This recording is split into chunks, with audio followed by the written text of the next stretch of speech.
Welcome to HD Educators classes. Today we will start class 7 Social Science chapter number 1 Components of Environment. Environment in its true sense can be defined as all that surrounds us. Environment is our basic life support system. It provides the air we breathe, the water we drink, the food we eat and the land where we live. Environment क्या है? जो हमें surrounds करता है, चारों तरफ से हमें घेरे हुए, उसे हम क्या बोलते हैं? एनवायरनमेंट, यानी कि वातावरण। एनवायरनमेंट हमारी बेसिक लाइफ सपोर्ट सिस्टम होता है। ये हमें एयर प्रोवाइड करता है जो कि हम ब्रीथ करते हैं, वाटर जो हम ड्रिंक करते हैं, food we eat and the land where we live, और जो लैंड होती है जहाँ पे हम रहते हैं, ये सब हमें कौन प्रोवाइड करता है? कौन प्रोवाइड करता है? एनवायरनमेंट। ये सब हमारे एनवायरनमेंट के ही अंदर आता है। It also includes plants, animals and a large variety of man made things which are necessary for our living. इसके अलावा इसमें क्या कहते हैं? प्लांट्स, एनिमल्स और large variety of man made things, ठीक है, जो हमारी लाइफ के लिए नेसेसरी है, जरूरी है। Thus environment has both natural and man made elements. इस प्रकार हम क्या कह सकते हैं कि जो एनवायरनमेंट के अंदर है वो दोनों तरह की चीजें आती हैं, नेचुरल भी और मैन मेड एलिमेंट्स भी इसके अंदर आते हैं। The natural environment can be further bifurcated into two groups. तो नेचुरल एनवायरनमेंट को हम टू ग्रुप्स में आगे डिवाइड कर सकते हैं। First it the physical environment and the biological environment. The physical environment includes all non living things like land, water and air. जो physical environment है उसके अंदर क्या क्या चीजें आती हैं? हमारे सभी नॉन लिविंग थिंग्स आती हैं, जैसे कि लैंड है, वाटर है और एयर है। The biological environment includes all living things such as plants and animals. Biological environment में कौन कौन से आती हैं? सभी लिविंग थिंग्स, जैसे कि प्लांट्स और एनिमल्स। लिविंग थिंग्स जो सांस लेते हैं उनको हम क्या बोलते हैं? Living things. Man is the most important component of the biological environment who satisfies all the required needs from both parts groups of the environment। तो मैन क्या है? बहुत ही इंपॉर्टेंट कंपोनेंट होता है बायोलॉजिकल एनवायरनमेंट का, जो अपनी रिक्वायर्ड नीड्स को सेटिस्फाइड करते हैं from both parts of the environment. दोनों पार्ट्स से, जो दोनों ग्रुप्स होते हैं, फिजिकल एनवायरनमेंट एंड बायोलॉजी, दोनों ग्रुप से अपनी नीड को क्या करते हैं? सेटिस्फाई करते हैं। The two components of the natural environment, that is the physical and the biological, are largely interdependent and cannot be separated।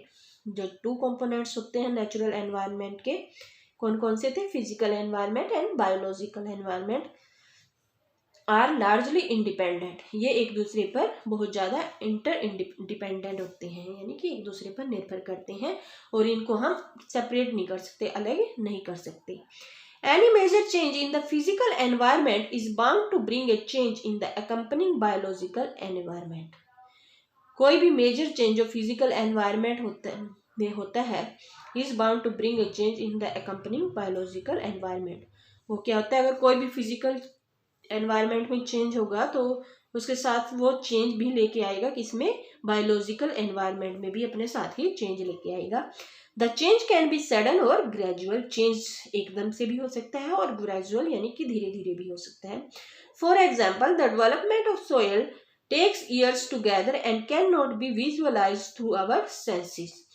For example, जैसे कि एग्जाम्पल के लिए दिया गया है कि जो डेवलपमेंट होती है सोयल की, उसे बनने में बहुत सारे ईयर्स लग जाते हैं, और जिसको हम विजुअलाइज नहीं कर सकते, अपनी सेंस से विजुअलाइज देख भी नहीं सकते, ठीक है।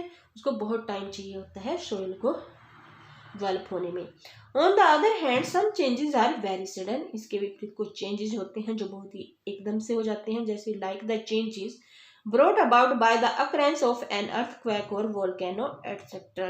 जैसे कि चेंज कौन कौन सी चीजें लेके आती हैं? जैसे कि अर्थक्वेक आ जाता है, वोल्केनो हो जाता है, तो उससे क्या क्या चेंजेस होते हैं, ठीक है।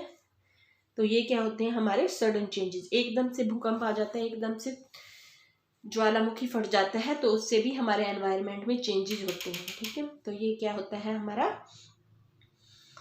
Sudden change.